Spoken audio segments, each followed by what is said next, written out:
Bismillahirrahmanirrahim. Assalamualaikum warahmatullahi wabarakatuh. Alhamdulillahirabbil alamin. Assalatu wassalamu ala asrofil anbiya'i wal mursalin wa ala alihi wa ashabihi ajma'in. Amma ba'du. Segala puji bagi Allah Subhanahu wa taala, Raja semesta alam, penguasa langit dan bumi. Ialah yang memegang takdir dengan kebijaksanaan yang tak terjangkau akal manusia. Dia yang membentang waktu, mengatur siang dan malam, menyusun kehidupan dengan rahmat dan ujian, lalu kemudian melimpahkan segala nikmat dan tak terputus, meski hambanya kerap lupa dan lalai. Di tengah kesibukan dunia yang tak ada hentinya, kami masih diberi kesehatan, rahmat-Nya, serta karunia yang besar. Kami masih diberi hembusan nafas, tubuh yang kuat, dan masih mampu menyebut nama-Nya.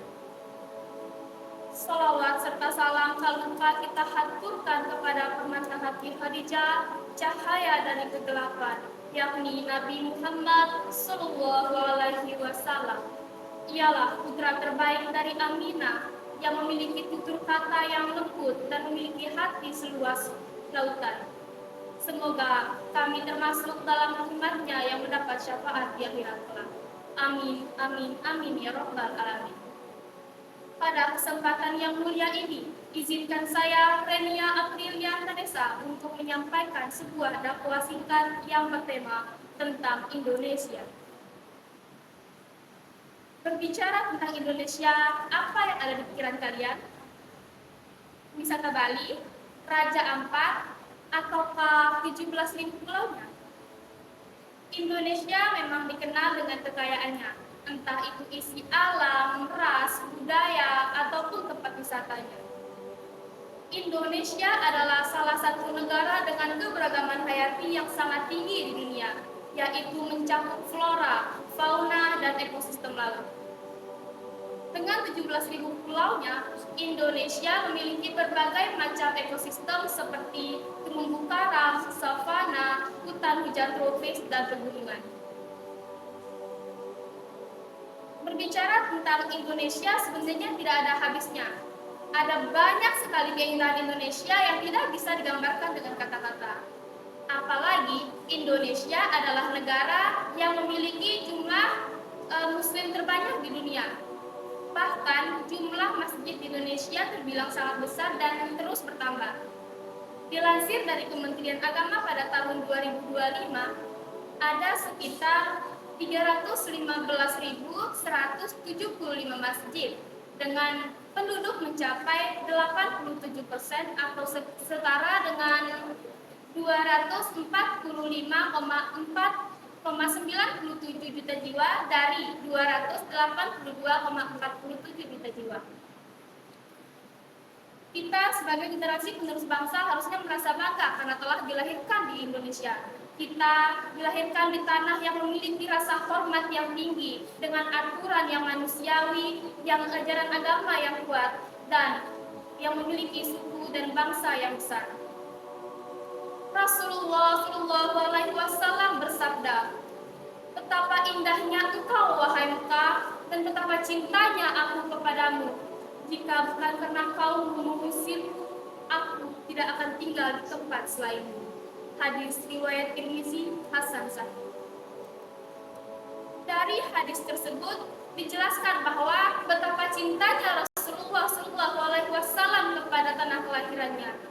Lantas, apa alasan kita sebagai umatnya untuk tidak mencintai tanah kelahiran kita? Indonesia adalah negeri yang dianugerahi oleh Allah Subhanahu wa Ta'ala, yang diberkahi dengan banyak sekali kekayaan, entah itu isi alam, ras, suku, budaya, dan agamanya. Disinilah kita tumbuh, disinilah kita lahir, dan disinilah kita belajar.